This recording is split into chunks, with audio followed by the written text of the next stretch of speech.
Hey traders, David Frost, My Strategic Forecast. You're here for another episode of Common Sense Market Analysis.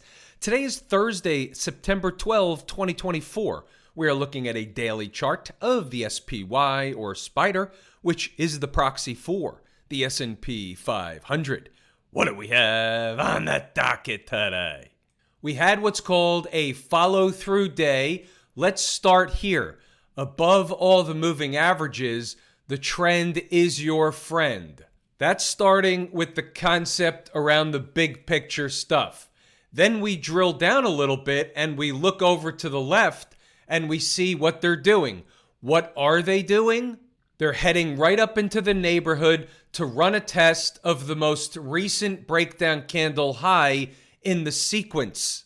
The official number is 560.81. We'll call it 560 up to 561, give or take something on either side, just in the neighborhood around the semi-fat round number of 560 and in the neighborhood of a breakdown candle high. Now, we'll note something else, or two more things actually. We talked about this last night. This is also getting up into the vicinity of the former highs.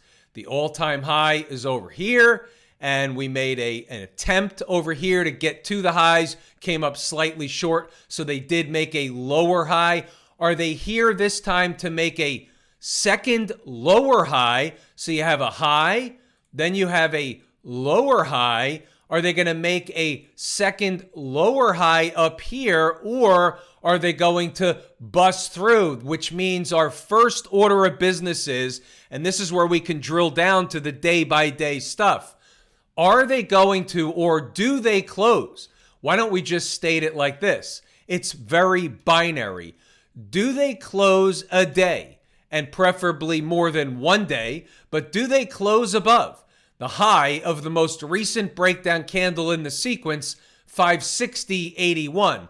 We'll start there. Whether or not it happens, we don't know. If it happens tomorrow, that's step number one, and then you go into what? Well, guess what? Next week, you have quadruple witching options expiration week. You have what's called a super harvest moon eclipse next week. Oh, by the way, at the end of the week, you have, and this is after options expiration, you have the fall equinox. Markets have a tendency to run up or down into these events. We've seen it many, many times, and subsequently make a turn. So we've got a lot of stuff going on over the next several trading sessions, the next week or so. Oh, by the way, did you notice we have a presidential election? We have politics running wild. Not to mention, last but not least, we have Jerry and Company next week. We have the FOMC interest rate announcement where they'll make the announcement that the market is expecting, or they won't do it, but the market is expecting at least a 25 basis point rate cut, a change in policy. A lot of stuff going on over the next week or so. I think it's a good idea to put your seatbelts on, tray tables in the upright position. There's turbulence ahead. Anybody make any money today inside the numbers in the live room? How you doing? Help a brother out. Post a comment under the video. How's it going in the live room inside the numbers? Are you finding value? Are you making money? Are you learning? Is it changing your outlook and confidence on what you can do with and to the markets? Post a comment under the video. Help the people that are looking for help out. Is this a good place or isn't it? Be truthful. Happy Thursday. Globex crew had some slight overnight floating follow-up type activity. Fair enough. We're going to start with a pivot, 555.65. That's our bull pivot. What does that mean? Above that number, and the longer they stay above that number, the more bullish they become. Above that number is the bull case for a leg or two higher. Everything right of the vertical is today's activity. Here's an SPY 5-minute chart. The green horizontal line is your bull pivot. You can see what's going on here. It's resistance. It's a sticking point. They trade around it until they can establish price above. Once they do, they take off to the upside on the leg or two higher. They ate time off the clock until they were ready to go. Let's cut right to the chase. What I'm going to urge you to do after I tell you this is pause the video, read the notes, and go back to the chart to double check the work. But let's cut to the chase. What happened today? Traders were given a number. The support place found at 553.30. And there it is. We caught low of day. They went right back up to the pivot. That was kind of the minimum trade objective. And you can see what happened later. Holding a trailer was a good idea. You'll see that in the notes. If you choose to pause the video, read the notes, and double check the work. It's all in here if you want success in the S&P each and every day. We don't win every single day, but you can learn something every day. You can compound your learning skills, compound your skills, have positive trades the large majority of the time, make money along the way, and choose a career out of it. Pause them, read them, go back to the chart to double check the work. All the upside stuff is in here. By the way, check this out. What happens if they're above the pivot first? You go to 557.70, you'll see this, and then 558.90. Okay, let's check those numbers out. Those were your upside targets if they were above the pivot. See how this works? Pause the video, read the notes, go back to the chart, and double check the work. Below 554.40, and this is early in the day, 1 minute in, we're looking for 553.30. And there's your 553.30 at 9:49, down to around 552. We're giving it some wiggle room. They actually turned right back around, ripped it back up in the other direction. We got our scalp base hit. Holding a trailer for the potential is a good idea off 553.30. The rest is trader's choice. Pause the video, read the notes, go back to the chart, and double check the work. It's all in here. We make money inside the numbers in the live room just about, not every single day of the year, but just about every day. Here's another live room situation. We're going to trade Apple if there's an opportunity. 219.85 was the number today. Came into it, spiked it by a couple of pennies, ripped it back up in the other direction. 219.85, Apple. Stocks on the move today. How about Micron, Moderna, and VNOM? VNOM is off the board. It didn't hit its entry objective. We'll take a look at Micron and Moderna. Just for the record, Moderna opened below the third number on the board. First two were off the board officially. So it was off the board. They went lower. They rallied it back eventually back into the support zone, however, and above it. However, this was a no trade because they opened below the third number on the board today, so it's wiped off. What about MU? Micron came through the first number into the second and third, ripped it back up in the other direction above the first, and there's your trade. Painting by the numbers, they gave you the deal. Traders waiting for the second and or third number got a nice payday out of Micron. The numbers work. What's going on over in Camp IWM today? Where's our focus? Our focus is in the same spot we talked about last night, only today they're approaching the focus from last night is the what if they bounce it up higher toward what? Toward the moving averages and the last breakdown candle high in the sequence. 213.19 is the exact number. We're going to say above these moving averages, and she turns back to bullish behavior. We'll have recaptured the last breakdown candle high in the sequence and the last two moving averages, the 20 and the 50 period moving average, turning it to temporarily bullish behavior. That's our focus. Where does she close the week? Going into all that stuff going on next week. We're going to call next week a bonanza of information and stuff.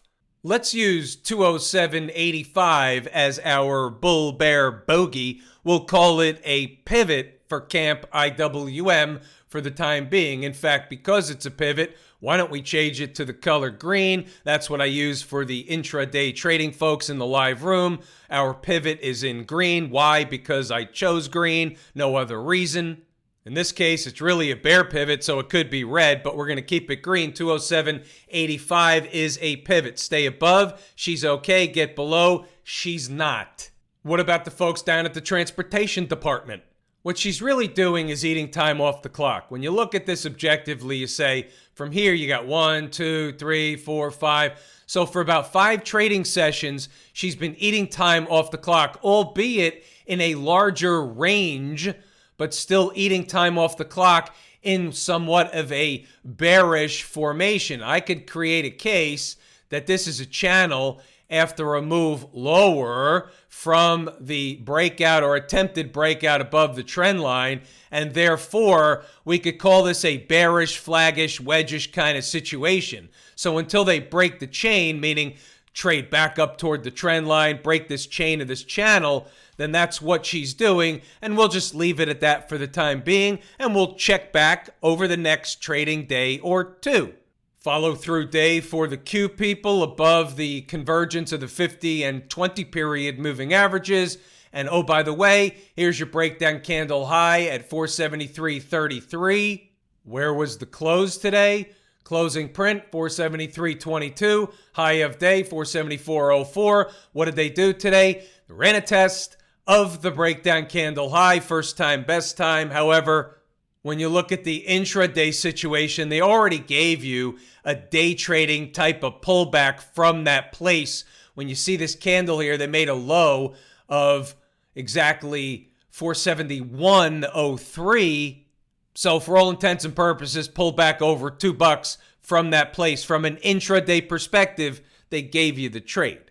And then, of course, the next thing is you got a gap up here. It's not that far away. Gap is at 476 and change. 475 is a fat-ish round number situation. Not real participation in the XLF or the financial space today. So now all of a sudden, a couple of days, they're hovering below the 20-period moving average. Are they putting in a wedge formation, a bear flag? Are they going to get back above the 20 and then be in the position of above the trend is your friend, above all the moving averages, trend is your friend? Certainly, we're watching. The financials are a big integral part of the entire market complex. Kenny W. in the live room had this high in the XLF nailed lock, stock, and barrel. When you look at the weekly chart, put it in perspective, all they did after getting a little bit too far from home base, up here, a little bit far from home base, coming back toward home base, giving home base a chance to creep up the price as they are. Price comes down toward home base. They converge at some point. Maybe there's another down leg. Maybe there's not. But they worked off some of the fake, unmeasurable, overbought condition. But more importantly, the weekly trend is up. Above all the moving averages, there is nothing wrong with this particular market. Weekly trend is up until it's not. And guess what? A little bit of a pause situation. Not a great up day for the SMH, only up 50 cents. So not really a participant, but we'll take into account that yesterday was a tremendous up day, up over $11. So it was a pause day. But where are they going? Not important what it was today. What's important is what happens next. Where are they going? Well, let's look at the next thing in the sequence. Next breakdown candle high in the sequence is right up in this neighborhood. We'll call it 238, 237, 238, right in that neighborhood into a convergence of moving averages. There's a gap up there, so we can take this line away and we can say, when you look at this objectively, we can say in between the gap up here and the breakdown candle high, we know that that area into the convergence of the 50 and 100 period moving averages above the 20 is a big time place. So what is that? So 237, 238, up to 243, 244, something like that. That's going to be a big time place for being a magnetic place in the bull case, situational event type thing, right? Right. That was a mouthful. Little bit of a housekeeping item. There will be no Inside the Numbers tomorrow. It will be closed. The live room will be run by Jordan. He will be the moderator. Yours truly, David, he's taking the day off. It's a personal day. If I told you how much I appreciate each and every one of you, without you, these videos are not possible. That is true and accurate information. We're pulling the ripcord here today. I'm David Frost, My Strategic Forecast. Thanks again for tuning in to another episode of common sense market analysis.